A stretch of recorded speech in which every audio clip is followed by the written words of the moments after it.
Welcome to Bella Academy RN. You are about to begin a 75-question practice exam covering priority nursing, delegation, pharmacology, safety, cardiac, respiratory, maternity, psychiatric nursing, and lab values. Each question will be read aloud, followed by a 5-second countdown, then the correct answer and rationale. Let us begin. Question 1. A nurse has 4 patients. Which patient should be assessed first? A. A patient requesting pain medication rated 5 out of 10. B. A post-op patient with a blood pressure of 88/54 and restlessness. C. A patient with COPD at their baseline oxygen saturation of 90%. D. A patient with a temperature of 100.8 whose Tylenol was just given.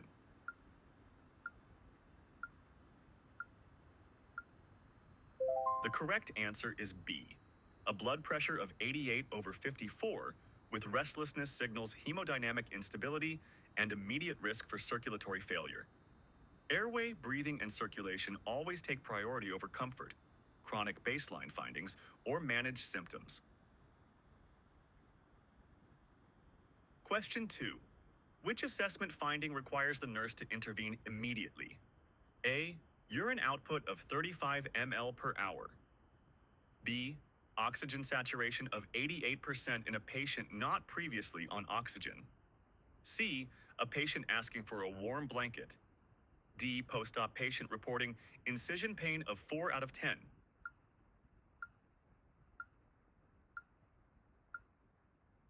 The correct answer is B. An oxygen saturation of 88% in a patient not previously on supplemental oxygen represents acute hypoxia. Normal SpO2 is 95 to 100%. Apply oxygen and notify the provider immediately. This is an airway and breathing emergency. Question 3. A nurse receives handoff report. Which patient should be seen first?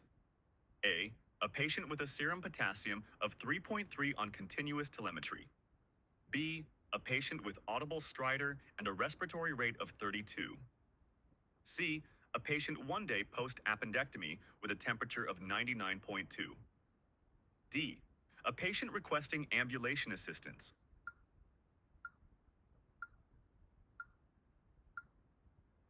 The correct answer is B. Audible stridor with a respiratory rate of 32 indicates upper airway obstruction, a life-threatening emergency. Airway compromise supersedes all other patient needs regardless of other abnormal findings. Question 4. Using Maslow's hierarchy, which patient need should the nurse address first? A. A patient who is anxious about upcoming surgery. B. A patient who feels isolated from family. C. A patient with a blood glucose of 48 who is diaphoretic and confused. D. A patient requesting discharge medication information.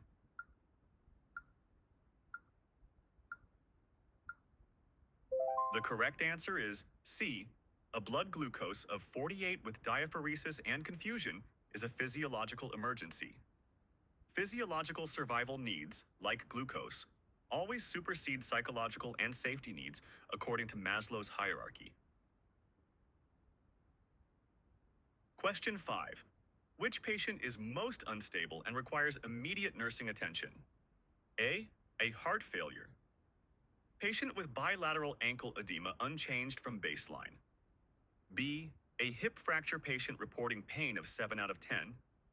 C. A patient with sudden onset right-sided facial drooping and slurred speech. D. A patient with a UTI awaiting discharge teaching.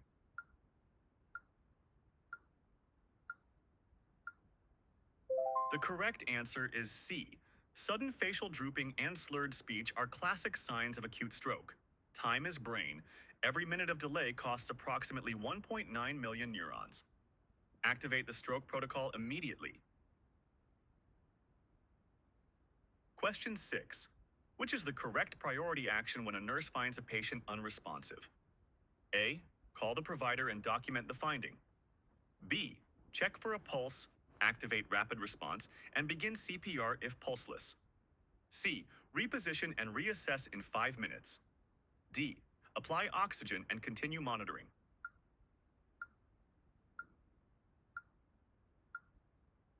The correct answer is B. An unresponsive patient requires immediate assessment of circulation. Check for a pulse, activate the rapid response team, and begin CPR if no pulse is detected. Delay in any step increases mortality. Question 7. A patient returns from bronchoscopy coughing up bright red blood. What is the nurse's priority action? A. Document and monitor closely. B. Notify the provider immediately and stay with the patient. C. Administer a PRN cough suppressant. D. Encourage the patient to sit up and deep breathe.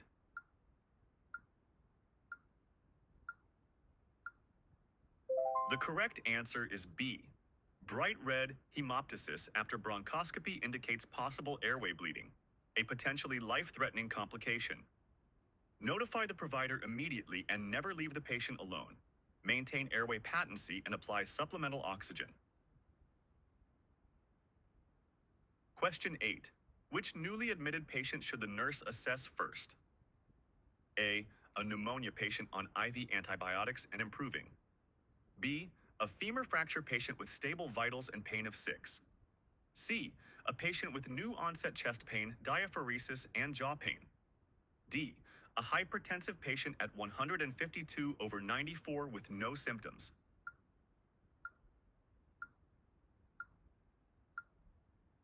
The correct answer is C.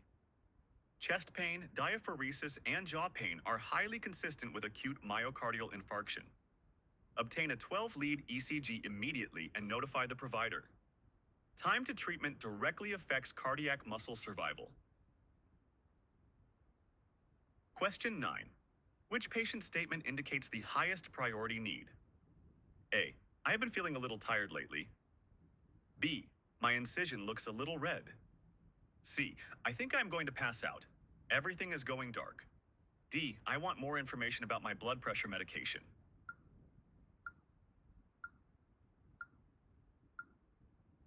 The correct answer is C. Impending syncope with darkening vision signals, possible circulatory compromise. An immediate safety emergency. Respond at once to prevent injury from a fall and assess for the underlying cause. Question 10. Which patient requires priority assessment? A.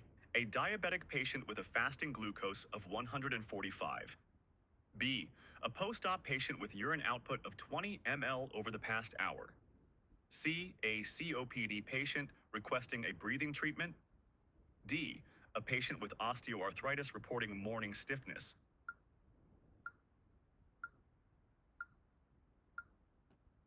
The correct answer is B. Urine output of only 20 ml in 1 hour is below the minimum of 30 ml per hour. This suggests renal hypoperfusion, possible hypovolemia, hemorrhage, or acute kidney injury.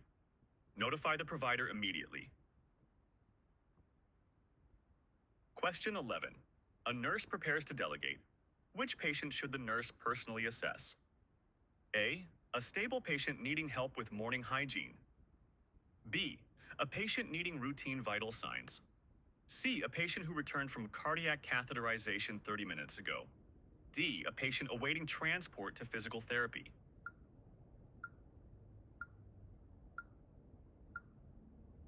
The correct answer is C. Post-cardiac catheterization patients require RN assessment for bleeding, hematoma, arterial occlusion, and dysrhythmia. Initial post-procedure assessment is an RN responsibility that cannot be delegated to unlicensed personnel. Question 12. Which patient should the nurse see last? A. A patient with a respiratory rate of 28 and accessory muscle use. B. A patient with blood pressure of 180/110 and a headache. C. A patient who delivered normally 4 hours ago with stable vitals who is breastfeeding. D. A patient with diaphoresis, pallor, and a heart rate of 128.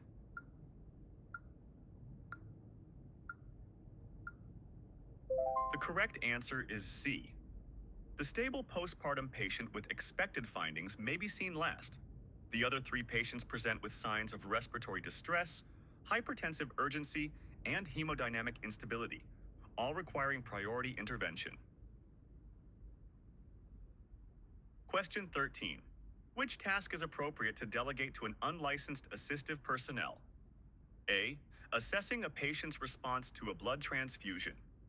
B. Administering oral medications to a stable patient. C. Assisting a stable ambulatory patient with a shower. D. Teaching a diabetic patient about foot care.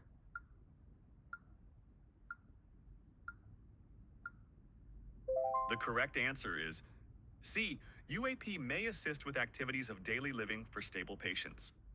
Assessment, medication administration, and patient teaching all require clinical judgment and cannot be delegated to unlicensed personnel under any circumstances. Question 14. Which task is most appropriate for an LPN? A. Performing the initial admission assessment. B. Administering a scheduled oral antibiotic to a stable patient. C. Developing the care plan for a complex patient. D. Providing discharge teaching for newly diagnosed diabetes.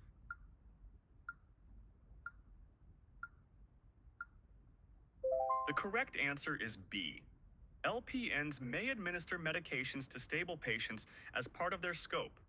Initial assessments, care plan development, and teaching for new diagnoses require RN clinical judgment and cannot be assigned to LPNs.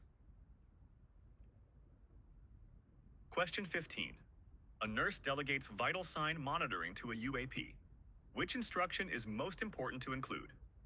A. Document findings when convenient. B. Repeat the assessment in 8 hours. C. Report immediately if blood pressure drops below 90. Systolic or heart rate exceeds 120. D. Avoid disturbing the patient if they are resting.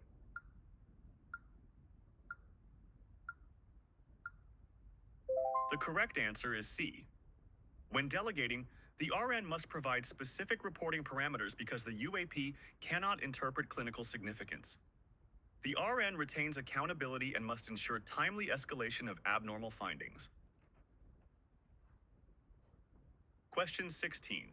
Which patient is most appropriate for an LPN to care for independently? A. A patient 2 hours post-coronary artery bypass. B. A patient in active labor with continuous fetal monitoring. C. A stable COPD patient scheduled for discharge tomorrow. D. A patient with new sepsis on IV vasopressors.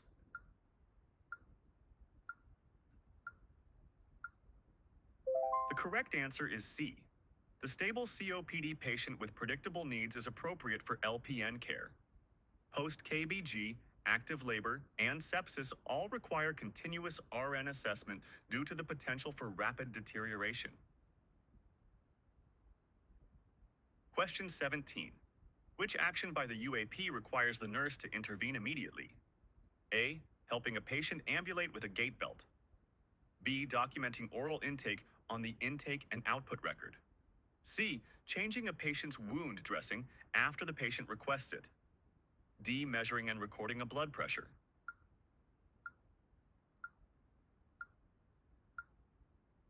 The correct answer is C. Wound care requires assessment of healing, tissue perfusion, and infection signs, all requiring RN clinical judgment. UAP cannot independently perform wound care. Intervene immediately to prevent patient harm. Question 18. Which task should the nurse perform personally? A. Helping a stable patient transfer from bed to chair. B. Collecting a routine urine specimen from a continent patient. C. Assessing the IV site of a patient receiving a potassium drip. D. Recording fluid intake from a meal tray.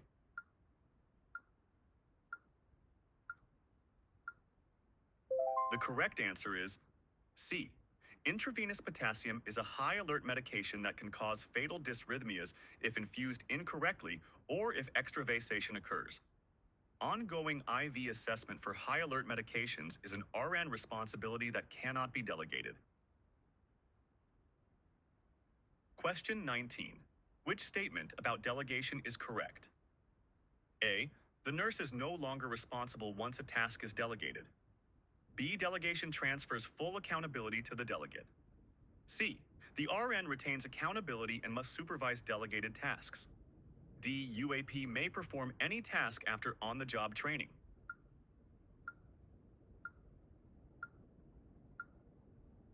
The correct answer is C. Delegation transfers the responsibility for performing the task, but not the accountability for the outcome. The RN must ensure the task is within the delegate's scope and must follow up to verify safe completion. Question 20. Which patient is most appropriate to assign to a float nurse from the ICU? A. A patient in active labor at 38 weeks. B. A patient with newly diagnosed type 1 diabetes, needing intensive teaching. C. A patient 12 hours post-cardiac catheterization, stable, awaiting discharge. D. A patient with suspected pulmonary embolism, awaiting CT results.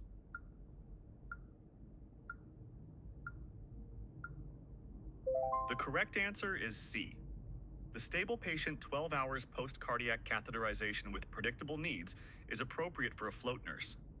Active labor, new diabetes teaching, and suspected PE require specialized knowledge and continuous nursing assessment.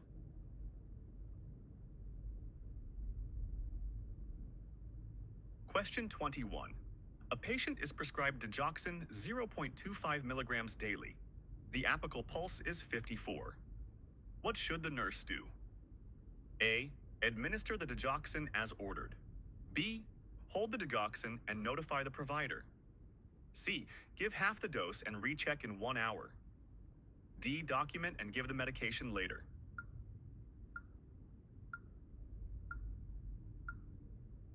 The correct answer is B. Digoxin must be held when the apical pulse is below 60 beats per minute in adults. An apical pulse of 54 indicates bradycardia. Administering digoxin could worsen it and cause fatal dysrhythmias. Always count the apical pulse for a full minute before giving digoxin. Question 22. A patient receiving IV vancomycin develops flushing, erythema, and hypotension. The nurse recognizes this as which complication? A. Anaphylactic allergic reaction. B. Red man syndrome. C. Septic shock. D. Vancomycin toxicity.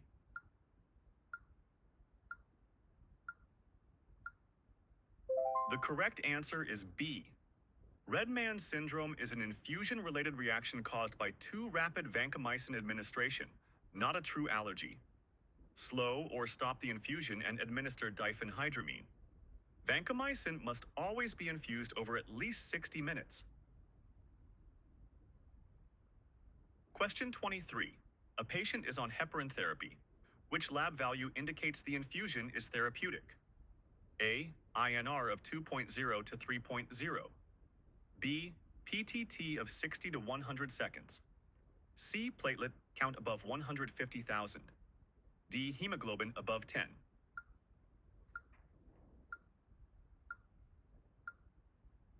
The correct answer is B. Heparin is monitored using the partial thromboplastin time, or PTT. The therapeutic range is 60 to 100 seconds, approximately 1.5 to 2.5 times the normal value. INR monitors warfarin, not heparin. Remember, heparin equals PTT, warfarin equals INR. Question 24. Which medication is the antidote for warfarin overdose with active bleeding? A. Protamine sulfate. B. Calcium gluconate. C. Vitamin K and fresh frozen plasma. D. Naloxone.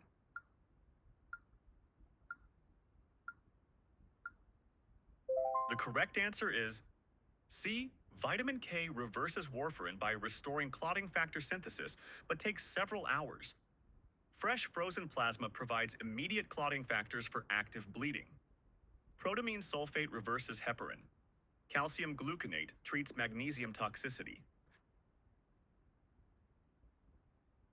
Question 25. A patient on lithium has nausea, tremors, and confusion. The serum level is 2.3. What is the nurse's priority action? A. Encourage fluids and monitor. B. Hold the dose and notify the provider immediately. C. Administer an antiemetic and document. D. Continue the medication and recheck in 24 hours.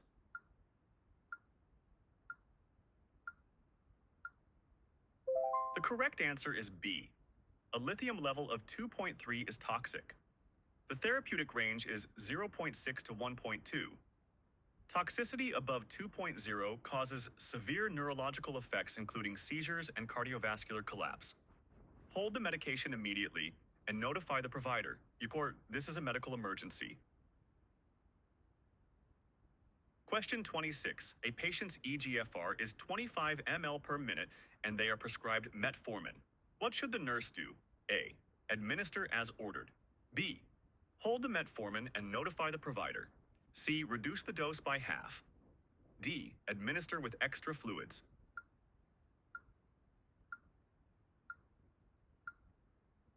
The correct answer is B. Metformin is contraindicated when eGFR is below 30 due to the risk of life-threatening lactic acidosis from drug accumulation in renal failure. Always check kidney function before administering metformin. Question 27. Which teaching is most important for a patient starting atorvastatin? A. Take with milk to prevent GI upset. B. Avoid grapefruit juice. It inhibits drug metabolism and raises drug levels. C. Take only when cholesterol is above 200. D. Stop once cholesterol levels normalize.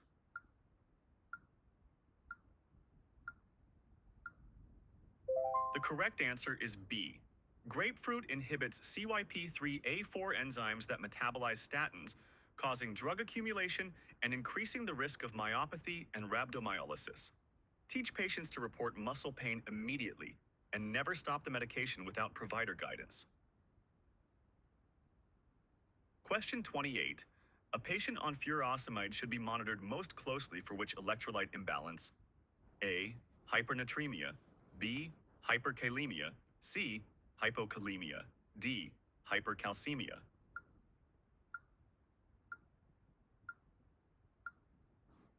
The correct answer is C. Furosemide is a loop diuretic that increases renal excretion of potassium, causing hypokalemia.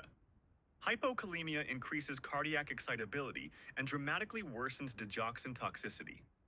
Monitor potassium levels regularly. Furosemide wastes potassium.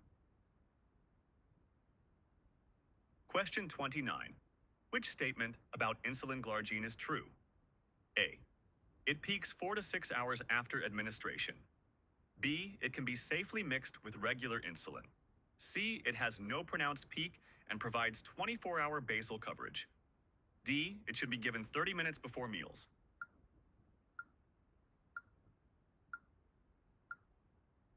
The correct answer is C. Insulin. Glargine is a long-acting insulin with no pronounced peak, providing 24-hour basal coverage. It must never be mixed with other insulins. Mixing alters its pharmacokinetics. It is given once daily at the same time each day. Question 30. Which finding should prompt the nurse to withhold metoprolol? A. Blood pressure of 148/88. B. Respiratory rate of 18. C. Apical pulse of 52 beats per minute. D. Blood glucose of 105.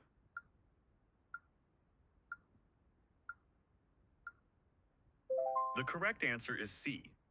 Metoprolol is a beta blocker that must be held when the apical pulse is below 60 beats per minute. Count for a full minute. Hold the medication, document the finding, and notify the provider. Do not administer and recheck. Question 31. A patient on spironolactone should be instructed to avoid which foods? A. Foods high in calcium. B. Foods high in potassium like bananas and oranges. C. Foods high in sodium. D. Foods high in vitamin K.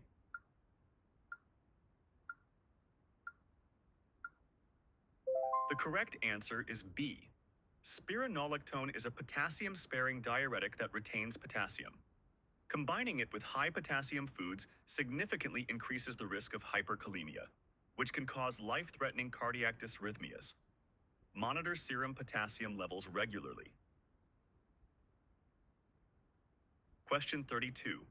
When should a patient take levothyroxine? A. At bedtime with milk for better absorption. B. In the morning on an empty stomach, 30 to 60 minutes before eating.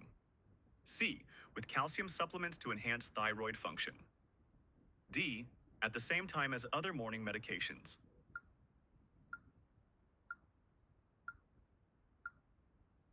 The correct answer is B. Levothyroxine must be taken on an empty stomach in the morning 30 to 60 minutes before eating. Food, especially calcium, iron, and antacids, significantly reduces absorption.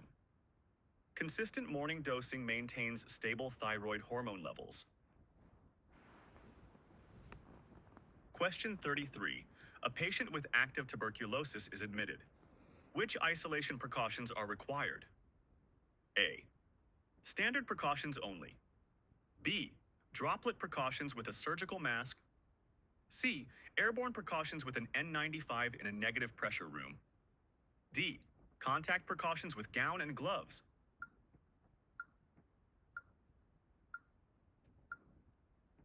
The correct answer is C. TB is transmitted by airborne droplet nuclei that remain suspended in air for hours.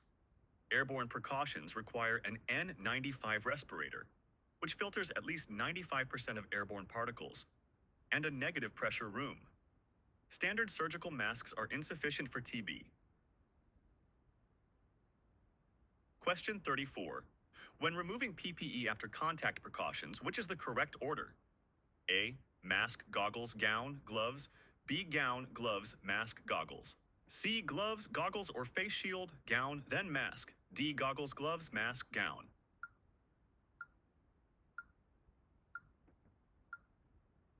The correct answer is C. Gloves are removed first because they are the most contaminated. Then goggles or face shield, then gown, and finally the mask, which is removed last because it continues protecting the respiratory tract during doffing.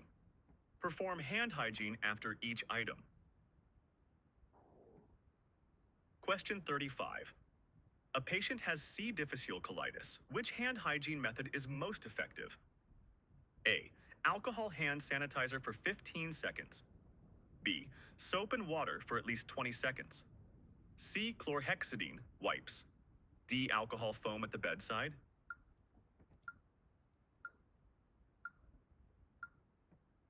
The correct answer is B. C. difficile forms spores that are not killed by alcohol-based sanitizers. The friction and rinsing of soap and water physically removes spores. For C. diff, soap and water is mandatory, not optional. This is a critical distinction. Question 36. A patient has MRSA in a wound. Which precautions are required? A. Airborne precautions. N. 95 and negative pressure room.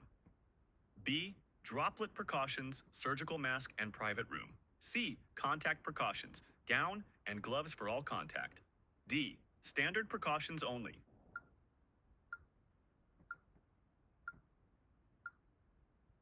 The correct answer is C. MRSA is transmitted through direct contact with the infected person or contaminated surfaces. Contact precautions require gown and gloves for all patient contact. Gown and gloves must be donned before entering and removed before leaving the room. Question 37.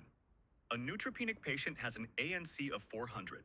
Which intervention is highest priority? A. Encourage fresh fruits and vegetables. B. Monitor for early infection and report temperature above 100.4 immediately. C. Limit visitors to close family only. D. Administer prophylactic antibiotics based on symptoms.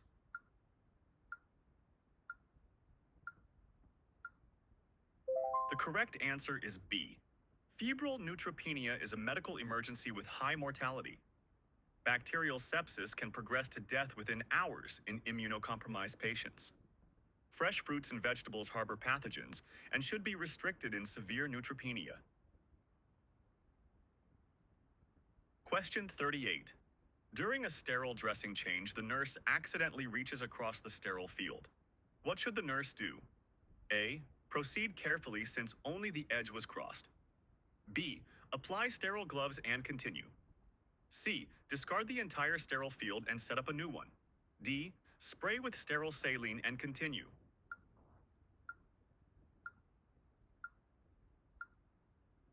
The correct answer is C. Once a sterile field is contaminated, by reaching across it, turning away, or dropping items below the waist, the entire field is considered contaminated. There is no partial contamination in sterile technique. Patient safety requires starting completely over. Question 39. A patient is on fall precautions. Which action by the UAP requires the nurse to correct? A. Placing the call light within reach. B. Keeping the bed in the lowest position with brakes locked. C. Raising all four side rails. D. Placing non-slip footwear at the bedside.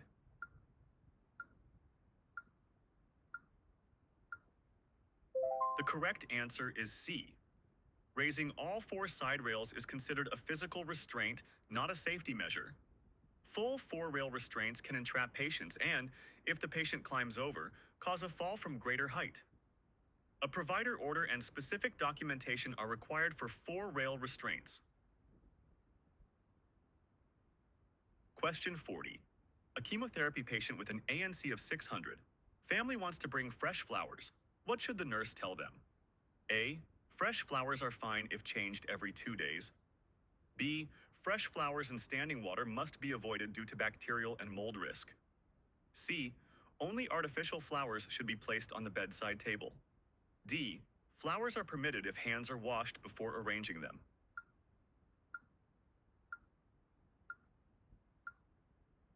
The correct answer is B.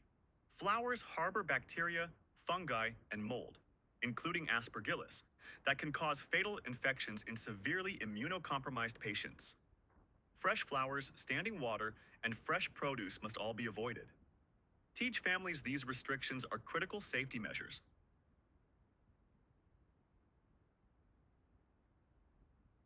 Question 41. A patient is admitted with an acute myocardial infarction. Which intervention has the highest priority? A. Administer morphine for pain relief. B.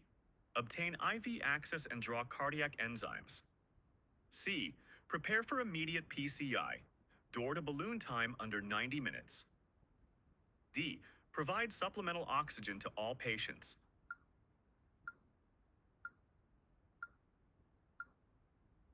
The correct answer is C. For ST elevation MI, time to reperfusion is the most critical determinant of outcome. Every minute of delay results in more myocardial death.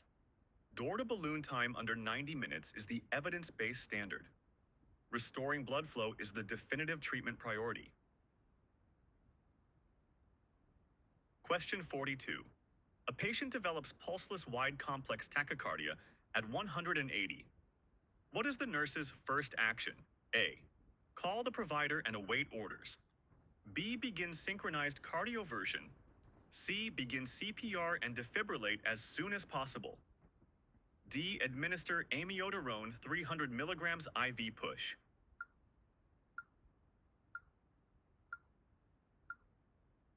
The correct answer is C. A pulseless patient requires immediate CPR and unsynchronized defibrillation. Every minute without defibrillation reduces survival by 7 to 10%. Synchronized cardioversion is only for patients with a pulse. Medications are secondary to CPR and defibrillation. Question 43. Left-sided heart failure most likely causes which clinical finding? A. Jugular vein distension and peripheral edema. B. Crackles, dyspnea, and pink frothy sputum. C. Ascites and right upper quadrant tenderness.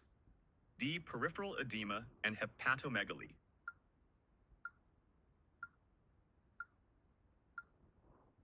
The correct answer is B.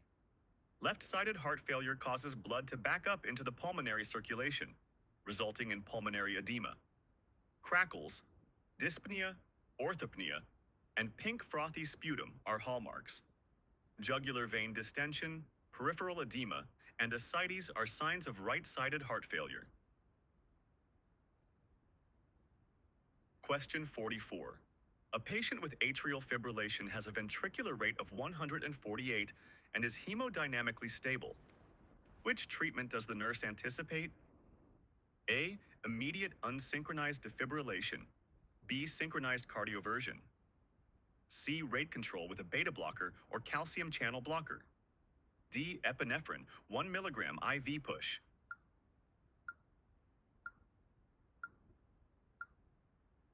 The correct answer is C. In hemodynamically stable atrial fibrillation, rate control is the priority. Medications such as metoprolol or diltiazem slow the ventricular rate. Unsynchronized defibrillation is for pulseless rhythms. Synchronized cardioversion may be considered for unstable patients. Question 45. Which ECG finding is the earliest sign of hyperkalemia? A.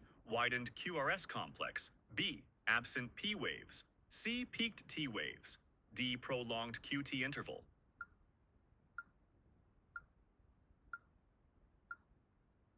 The correct answer is C. Peaked T waves are the earliest ECG sign of hyperkalemia, appearing when potassium rises above 5.5. T waves become tall, narrow, and tent-like. As potassium continues to rise, the QRS widens, P waves disappear, and the rhythm can degenerate into ventricular fibrillation. Question 46. A patient is prescribed sublingual nitroglycerin for chest pain. Which instruction is correct? A. Take 1 tablet every 15 minutes up to 3 tablets. B. Take 1 tablet. If pain persists after 5 minutes, take another. Call 911 after 3 tablets. C. Swallow the tablet with water for faster absorption. D. Store tablets in a clear container on the windowsill.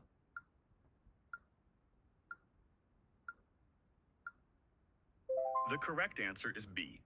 Take 1 sublingual tablet, and if pain persists after 5 minutes, take a second, then a third at 5-minute intervals. If pain continues after 3 tablets, call 911. This may be an acute MI. Store nitroglycerin in the original dark airtight container away from heat and light. Question 47. A patient with heart failure should report which weight change to the provider? A. A gain of 1 pound over 1 week. B. A gain of 2 or more pounds in 24 hours or 5 pounds in 1 week. C. Any weight change regardless of amount. D. A gain of 10 pounds over 1 month.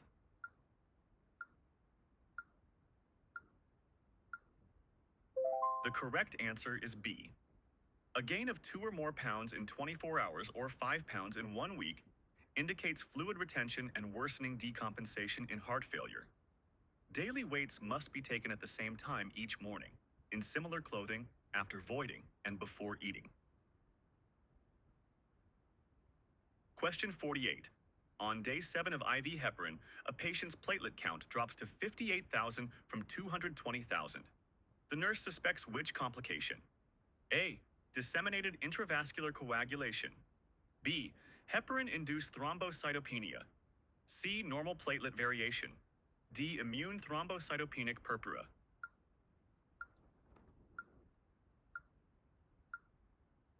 The correct answer is B. Heparin-induced thrombocytopenia, or HIT, typically occurs 5 to 10 days after heparin initiation, and paradoxically increases thrombosis risk despite low platelets. All heparin, including IV flushes, must be stopped immediately and an alternative anticoagulant started. Question 49. A COPD patient has an oxygen saturation of 88%. Which saturation target is appropriate? A. 100%. Always aim highest. B. 95 to 100%. Applies to all patients. C. 88 to 92%. To preserve hypoxic ventilatory drive. D. Below 85%. COPD requires low oxygen.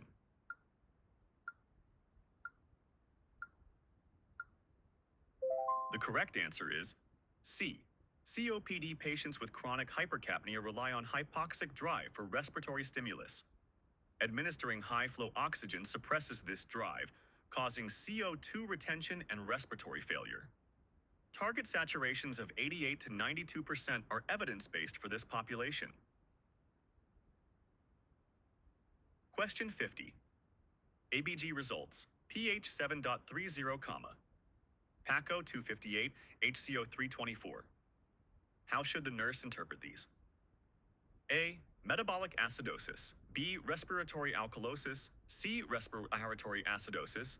D. Metabolic alkalosis.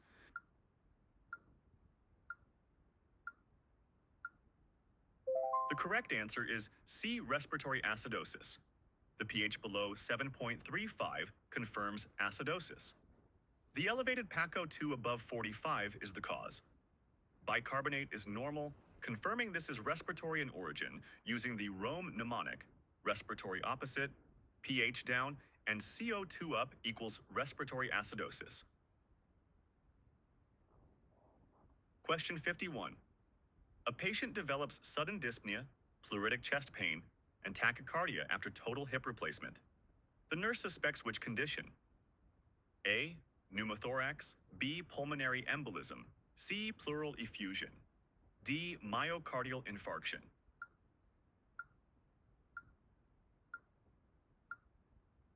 The correct answer is B.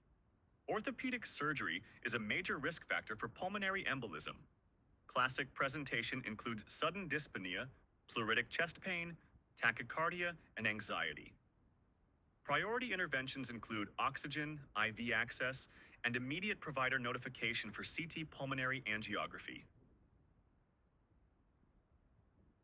Question 52. A chest tube drains 300 ml of blood in the first hour. Post-insertion, what is the nurse's priority action? A. Document it. Expected post-insertion. B. Clamp the chest tube to prevent blood loss. C. Notify the provider immediately. D. Increase IV fluids to compensate for blood loss.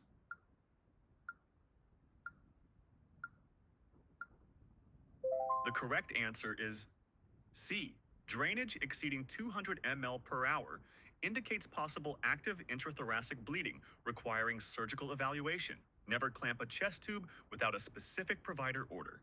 Clamping can cause tension, pneumothorax. Assess vitals and notify the provider immediately. Question 53. Which finding indicates immediate intervention is needed in a patient with a chest tube? A. Intermittent bubbling in the water seal chamber.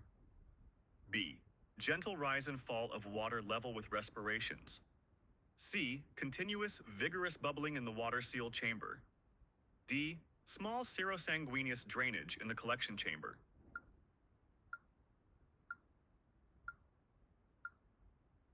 The correct answer is C. Continuous, vigorous bubbling in the water seal chamber indicates a significant air leak requiring immediate assessment. Check all connections for loose joints first, then notify the provider. Intermittent bubbling and tidling are normal expected findings. Question 54. A mechanically ventilated patient's high-pressure alarm activates. Which action should the nurse take first? A. Suction the patient immediately. B. Assess the patient's breath sounds and respiratory status. C. Call respiratory therapy to adjust settings. D. Administer a sedative for anxiety.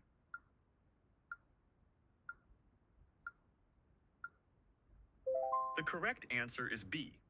Always assess the patient first. High-pressure alarms can indicate biting the tube, secretion buildup, bronchospasm, or pneumothorax. After assessing the patient, check the circuit for kinks, auscultate breath sounds, and suction if indicated. Never adjust ventilator settings without provider and respiratory therapy involvement. Question 55. During labor monitoring, which fetal heart rate pattern requires immediate intervention? A. Early decelerations coinciding with contractions. B. Variable decelerations that resolve with position change. C. Late decelerations with a non-reassuring baseline. D.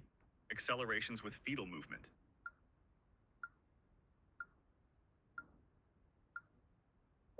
The correct answer is C. Late decelerations indicate uteroplacental insufficiency, inadequate oxygen delivery to the fetus. Interventions include stopping oxytocin, repositioning to the left lateral position, increasing IV fluids, applying oxygen via non-rebreather mask, and notifying the provider immediately. Question 56. A patient is 1 hour postpartum with a boggy, displaced uterine fundus. What is the priority intervention? A. Notify the provider and document. B. Perform fundal massage and encourage the patient to void. C. Administer oxytocin IM as a standing order. D. Apply ice to the perineum and reassess.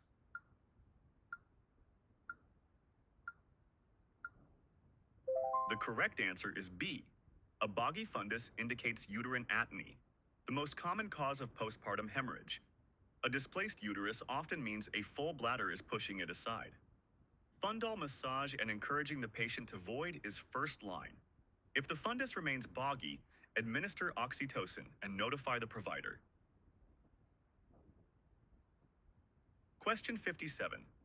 A patient on magnesium sulfate for preeclampsia. Which finding prompts the nurse to hold the infusion? A. Urine output of 40 ml per hour. B. Deep tendon reflexes rated 2+ bilaterally. C. Respiratory rate of 10 breaths per minute. D. Blood pressure of 150/95.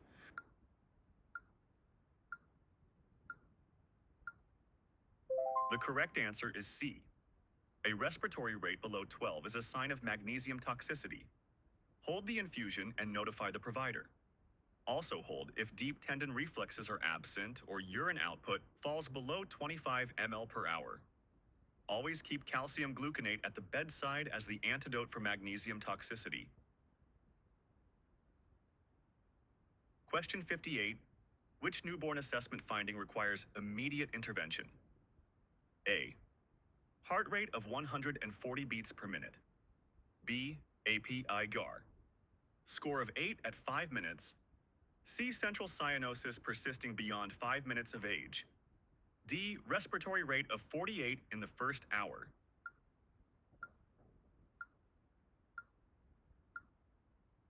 The correct answer is C. Central cyanosis of the lips, tongue, and trunk persisting beyond 5 minutes indicates inadequate oxygenation and requires immediate intervention, including supplemental oxygen and provider notification. The other findings, heart rate 140, AP-GAR 8, and respiratory rate 48, are all within normal newborn ranges. Question 59. A patient delivered 24 hours ago with severe headache, visual disturbances, and blood pressure 162/108. The nurse suspects which condition? A. Normal postpartum headache from epidural. B. Postpartum preeclampsia with severe features. C. Migraine unrelated to delivery. D. Hypertensive urgency from pre-existing hypertension.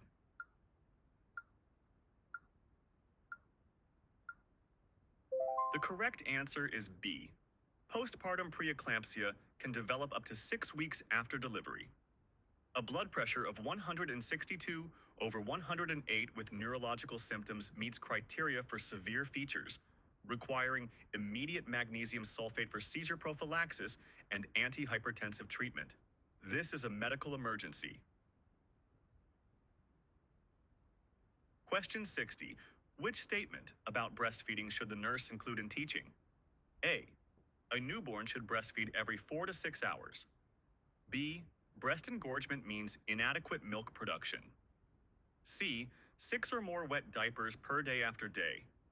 4 indicates adequate feeding. D. Weight loss greater than 15% in the first week is acceptable.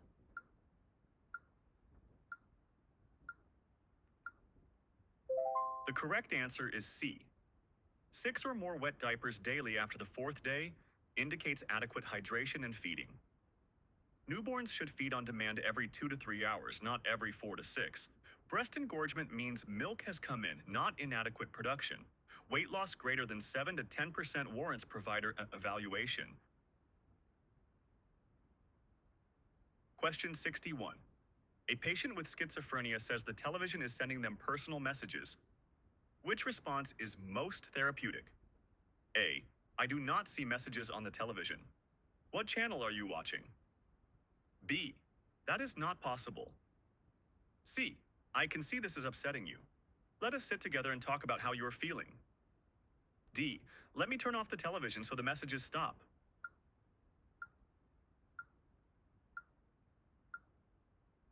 The correct answer is C. Acknowledging the feeling without reinforcing the delusion is therapeutic. Validating the emotional experience without arguing or confirming the delusion maintains the therapeutic relationship. Never argue with a delusional patient. Focus on the emotion, not the content of the delusion.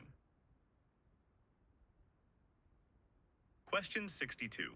A patient states, I have everything planned. I know exactly how I'm going to do it. What is the nurse's priority action? A. Notify the provider and document. B. Ask the patient directly about suicidal ideation and assess the plan and means. C. Reassure the patient these feelings will pass. D. Administer a PRN anxiolytic and reassess in 1 hour.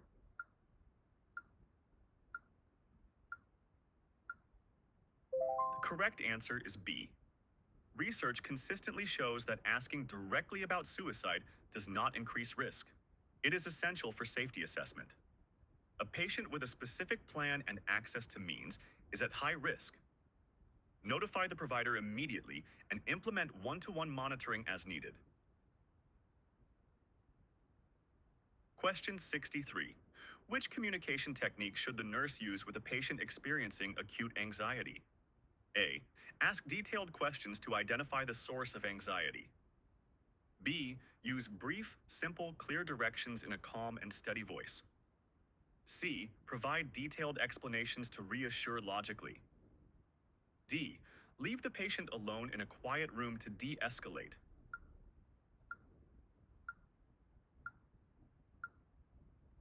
The correct answer is B.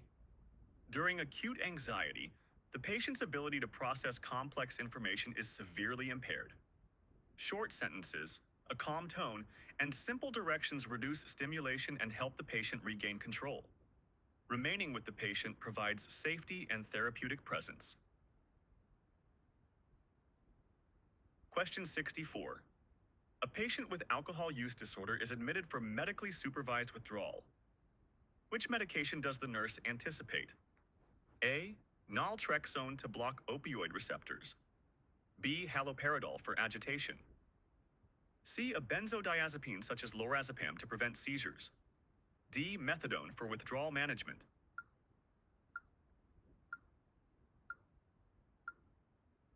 The correct answer is C. Benzodiazepines are the standard of care for alcohol withdrawal. They cross-react with alcohol at GABA receptors, preventing seizures, delirium tremens, and death. Untreated severe alcohol withdrawal carries a mortality rate of 5 to 15%. Naltrexone is for relapse prevention, not acute withdrawal. Question 65. A patient is placed in restraints after threatening staff. Which nursing action is required? A. Obtain a PRN restraint order valid for 72 hours. B. Monitor every 30 minutes for circulation and skin integrity. C. Check and document the patient's status every 15 minutes. D. Raise all 4 side rails as part of the restraint protocol.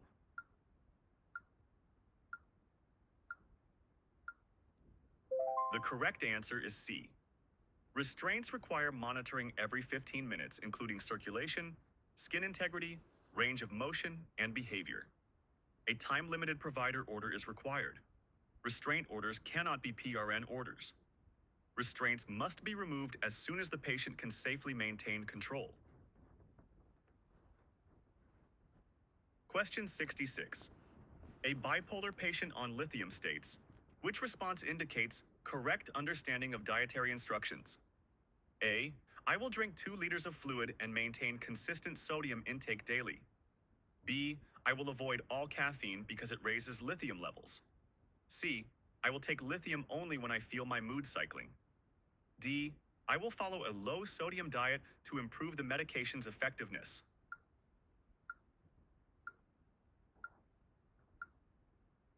The correct answer is A. Maintaining consistent sodium and fluid intake is critical. Lithium and sodium compete for renal reabsorption. Low sodium causes the kidneys to reabsorb more lithium, leading to toxic levels.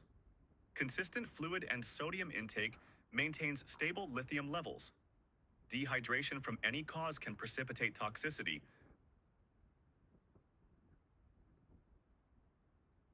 Question 67. A patient's serum potassium is 6.8. Which intervention does the nurse anticipate first? A. Administer a potassium supplement. B. Obtain an ECG and notify the provider immediately. C. Increase IV fluids to promote renal excretion. D. Continue monitoring and recheck in 4 hours.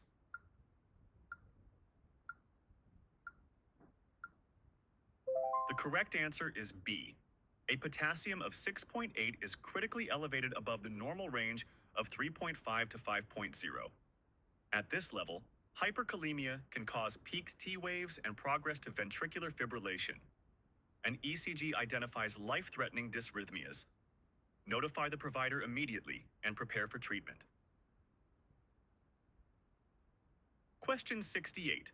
Which IV fluid is most appropriate for a patient in hypovolemic shock? A. Dextrose 5% in water. B. 0.45% sodium chloride. C. Lactated Ringer's solution. D. Dextrose 5% in 0.4. 5% normal saline.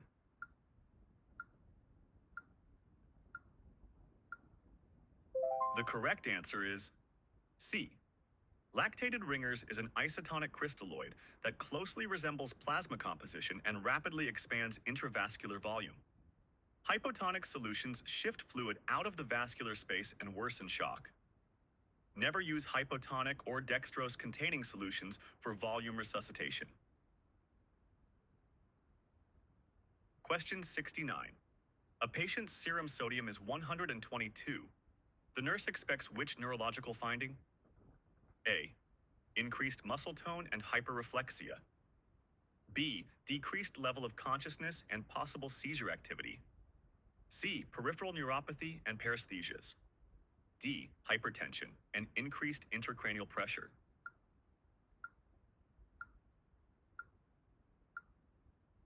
The correct answer is B. Severe hyponatremia below 125 causes cerebral edema as water shifts into brain cells. Symptoms progress from headache and confusion to seizures, coma, and death. Correction must be done slowly to prevent osmotic demyelination syndrome. Question 70. A patient with a magnesium level of 0.8 is at greatest risk for which complication? A. Cardiac dysrhythmias and seizures. B. Bone fractures and osteoporosis. C. Renal calculi. D. Peripheral edema and ascites.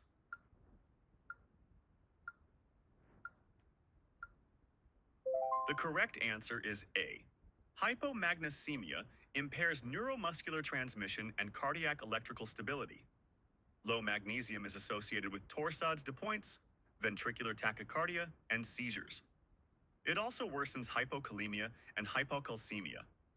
IV magnesium replacement requires continuous cardiac monitoring.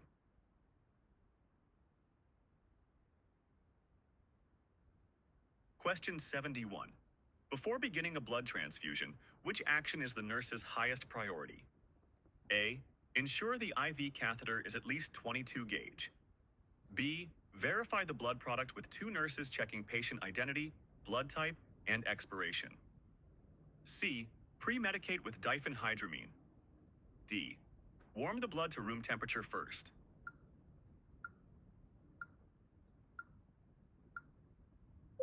The correct answer is B.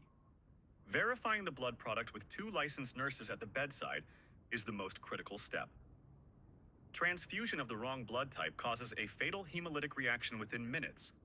Both nurses must verify patient identity using 2 identifiers: ABO type, RH factor, unit number, and expiration date. Question 72. A CKD patient asks why their diet restricts phosphorus. Which response is most accurate? A. High phosphorus worsens fluid retention. B. Excess phosphorus cannot be excreted and binds calcium, weakening bones and calcifying blood vessels. C. Phosphorus makes the blood too acidic. D. Elevated phosphorus causes elevated potassium levels.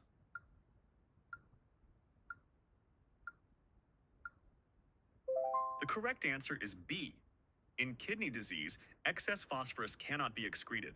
It binds calcium, lowering serum calcium and triggering parathyroid hormone release, which pulls calcium from bones. The calcium-phosphorus product deposits in blood vessels and heart valves, contributing to cardiovascular disease, the leading cause of death in CKD patients. Question 73. A post-thyroidectomy patient develops muscle cramping and tingling around the mouth. Which lab should the nurse assess first? A. Thyroid-stimulating hormone level. B. Serum calcium. C. Serum potassium. D. Complete blood count.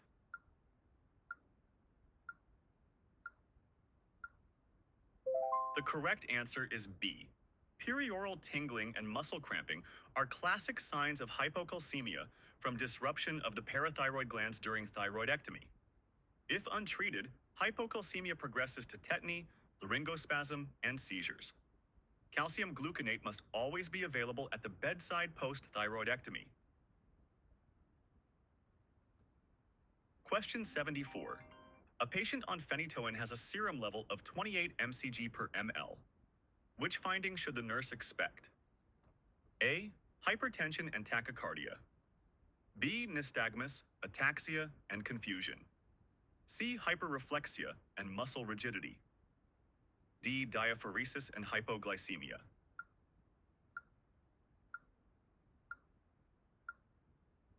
The correct answer is B. The therapeutic range for phenytoin is 10 to 20 mcg per ml. A level of 28 indicates toxicity. Early signs include nystagmus, ataxia, slurred speech, and confusion. Hold the medication and notify the provider. Phenytoin must be administered with normal saline only. It precipitates in dextrose solutions. Question 75.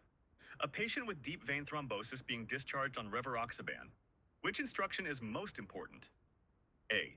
Take the medication on an empty stomach. B. Never miss a dose. Stopping abruptly increases clot risk significantly. C. Avoid all physical activity until the DVT resolves. D. Monitor INR levels weekly.